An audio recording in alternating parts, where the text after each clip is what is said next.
네, 여론으로 풀어보는 정치 이슈 풀풀 시간입니다. 오늘은 배종찬 인사이트K 연구소장 나오셨습니다. 안녕하세요. 안녕하십니까?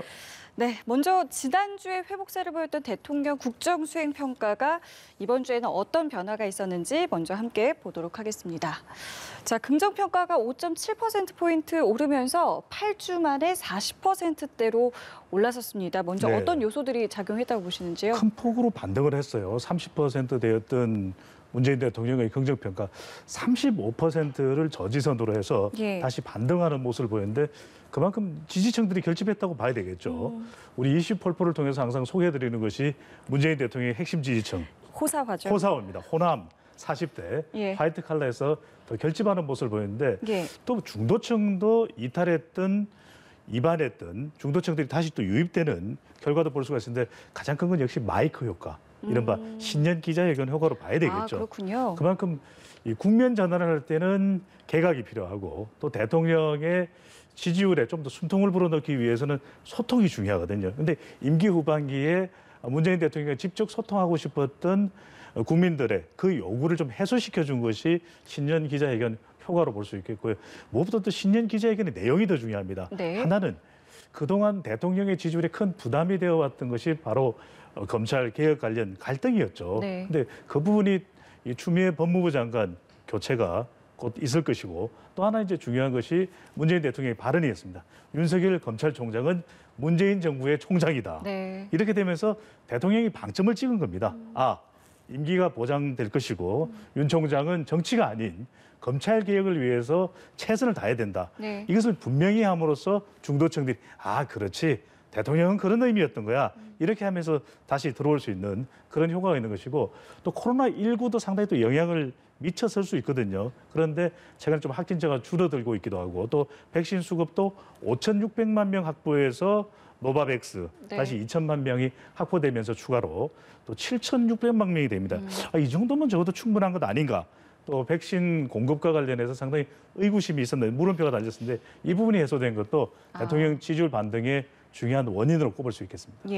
그리고 오늘 새벽에 바이든 대통령의 취임식이 있었잖아요. 앞으로 한미 또 북미 관계에도 변화가 있을 예정인데 이러한 부분들도 국정수행평가의 변화의 요소에 좀 작용을 할 수 있을 거라고 보시는지요? 영향을 주죠. 그동안 또 한미 관계도 상당히 좀 난항을 겪었지 않습니까? 트럼프 대통령 때만 전 대통령만 하더라도 이 주한 미군 방위비 분담금과 관련해서 상당히 갈등이 있었고 근데 이 바이든 대통령은 상당히 좀 진중한 스타일입니다. 또 안정적인 스타일이기 때문에 그런 또 미국의 리더십이 변경되면서 우리 외교 안보에도 상당히 또 기대감을 가지게 만들거든요. 이럴 때 대통령에게 지지율에 뭐 직접적인 영향을 준다기보다는 그동안에 좀 불안 요인들이 해소되면서 대통령의 지지율이 좀 안정적으로 갈 수 있는 그런 좀 발판이 만들어졌다. 바이든, 이른바 좀 친근하게 표현할 때는 바위를 든 바이든. 지나쳤나요? 그런 얘기가 나올 정도로 우리 국민들은 트럼프 전 대통령보다는 훨씬 더 바이든 대통령에게 기대감을 가지고 있습니다. 제가 깜짝 놀랐네요. 자, 이번에는 이번 주 정당 지지도도 살펴보도록 하겠습니다. 국민의힘이요. 20%대로 내려갔고요. 민주당이 다시 상승을 하면서 양당이 오차 범위 내에 격차를 보이고 있습니다. 이런 어떤 추세를요. 그 조금 전에 저희가 봤던 어떤 대통령 직무수행평가와 함께 좀 연동해서 살펴봐도 되는 건지 궁금한데요. 전문가가 다 되셨어요. 이게 맞습니까? 이제 연동 현상이거든요. 대통령 지지율이 반등하면서 더불어민주당의 지지율도 올라가는 결과로 나타났고 반면에 반사이익을 얻었던 국민의힘은 또 지지율이 내려가는 모습으로 나타났거든요. 그만큼 더불어민주당 아마 문재인 대통령 임기 막바지까지 더불어민주당과 문재인 대통령의 지지율은 또 연동되어 있기 때문에 상당히 문 대통령의 영향을 받을 가능성이 높다라는 것. 여기서 우리가 한 가지 이슈 폴폴 되면서 얻을 수 있는 힌트는 그렇기 때문에 4월 보궐선거 때도 과연 문 대통령의 지지율이 지금 반등해서 더 반등하느냐 아니면 오히려 도리어 또 내려가느냐 이것이 굉장히 중요한 기준이 될 수밖에는 선거에 결정적으로 영향을 미치는 특히 이제 여당 후보에게 변수가 되리라고 보여집니다. 재보궐선거가 문 대통령의 지지율에도 영향이 있는 거군요. 그렇죠. 우리가 이 대통령 지지율을 이야기할 때 이른바 대통령 마케팅이 있거든요. 예. 선거에 나가는 후보가 대통령과 같이 찍은 사진이 효과가 있는지 없는지를 보면 됩니다. 그것은 지지율이 얼만큼 높으냐라는 것인데 네. 대통령의 지지율이 60, 70% 고공행진을 했던 것이 3년 전인 2018년 지방선거 그리고 지난해 총선거 때 지지율 높았잖아요. 예. 이러다 보니까 대통령이 열일이 아니라 백일을 하는 겁니다. 아, 그렇군요. 그 효과가 보궐선거 때도 그대로 적용될 가능성이 상당히 높습니다. 자, 그렇다면은 서울과 부산 지역 재보궐 선거를 앞두고 지역의 민심은 또 어떤지 저희가 살펴볼 텐데요. 먼저 PK 지역입니다. 네.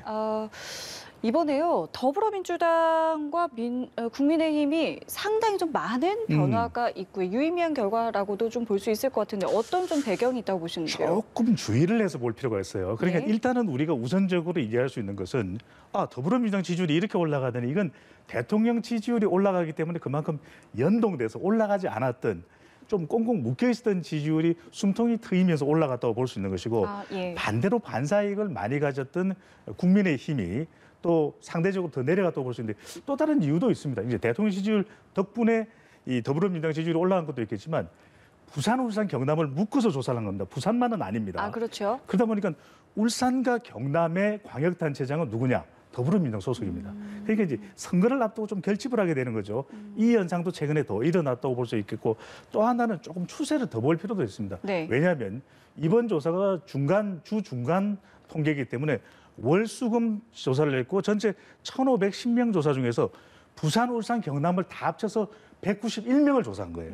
그냥 좀 충분하지가 못하죠. 그러니까 부산만 떼놓고 보면 한 80여 명, 많으면 90여 명 정도 될 텐데 예. 이것 가지고 이게 앞으로 이 추세대로 간다라고 보기는 좀 힘듭니다. 그러니까 모든 걸 대표한다고 보기엔 좀 그렇죠. 약간 어렵군요. 조금 더 앞으로의 흐름이 이렇게 간다면 예. 상당히 지지율이 보수 성향 텃밭이라고 이야기가 되고 있는 부산, 울산, 경남이 상당히 또 예상과는 다를 수가 있겠구나. 이렇게 또 우리가 추세를 확인할 수가 있는 것이 조금 더 이슈 폴폴 한 주 또는 두세 주 뒤에 예. 다시 한 번 더 짚어드리겠습니다. 저희가 추세를 보면서 다음에 그렇죠. 다시 또 이야기를 하는 걸로 네. 하겠습니다. 그럼 이번엔 서울 지역을 좀 볼게요.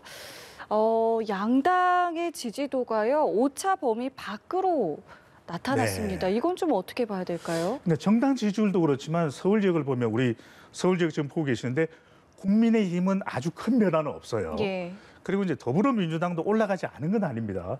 근데 그렇다면은 양쪽이 다 보궐선거를 앞두고 결집을 하고 있는데 어디 쪽이 더 중요하고 어디 쪽이 더 관심이 높으냐를 보면 역시 서울시장 선거입니다.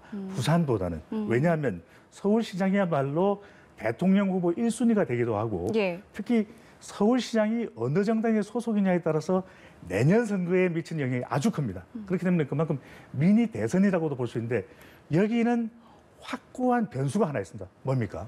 박영선 장관의 출사겠죠? 그런 것도 있는데 예. 부동산이죠. 이슈를 말씀하시는군요. 그렇습니다. 예. 부동산 때문에 안 움직입니다. 뭔가 부동산과 관련해서 정책적으로 더 변화가 있어야 더불어민주당 정부의 정책에 대해서 더 호응을 높일 수가 있거든요. 예. 바로 이 부분이 그래서 서울시장은 부동산이 결정한다. 부산과는 다른 현상도 서울의 지지도는 아주 크게 변하지 않는 결과를 볼 수가 있는 것이죠. 그러면 지금 조금 전에 제가 이야기했던 박영선 장관의 앞으로의 등판도 여기에 좀 영향을 줄 수 있다고 보시나요? 영향을 줄 수가 있습니다. 바로 그 이유가 박영선 장관이 그동안 이제 전 장관이 됐죠. 왜 뜸들이기를 했느냐. 밥이 아닙니다. 박영선 장관입니다. 전 장관인데 그건 무엇보다도 컨벤션 효과를 극대화하기 위해서는 분위기가 좋아야 되거든요. 대통령 지지율이 내려가는 상황에서 출마 선언을 해봐야 별로 주목을 안 합니다. 될까? 대통령 지지율도 이렇게 낮은데 특히 서울 지역에서 정당 지지율도 낮은데 근데 서서히 이제 대통령의 지지율을 벌써 반등하고 있거든요. 예. 이런 상황이 바로 이 본인이 출마 선언을 했을 때 효과를 높일 수 있다. 그 효과가 나타날 가능성도 상당히 있을 것으로 전망이 됩니다. 예, 그럼 앞으로 어떤 또 변화가 있을지 저희가 그 부분도 지켜보도록 하겠고요. 야당의 경우는요, 안철수 대표의 개방형 경선 플랫폼이 제안이 있었습니다만은 김종인 위원장이 일단 단칼에 거절을 한 상황인데요. 단일화 방식이라던가 시점에 대해서 아직 구체적으로 정해진 게 없기 때문에 계속적으로 이제 관심을 갖고 있거든요. 네. 이러한 요소들도 민심에 좀 영향을 줄 거라고 보시는지요? 영향을 줄 수밖에 없죠. 왜냐하면은 박영선 전 장관이 이제 출마 선언을 하고 되면 여당은 이제 약간 이제 후발 이제 선제적으로는 보수 쪽에 더 관심이 많은데 예. 야권 후보 쪽에 이제는 서서히 또 박영선 전 장관이냐, 우상호 의원이냐, 또는 제3의 인물이 누가 또 있느냐, 이렇게 해서 박주민 의원은 불출마로 선을 긋긴 했지만 더 관심이 이제 모아질 수가 있습니다. 그런데 보수 야권은 철저하게 단일합니다.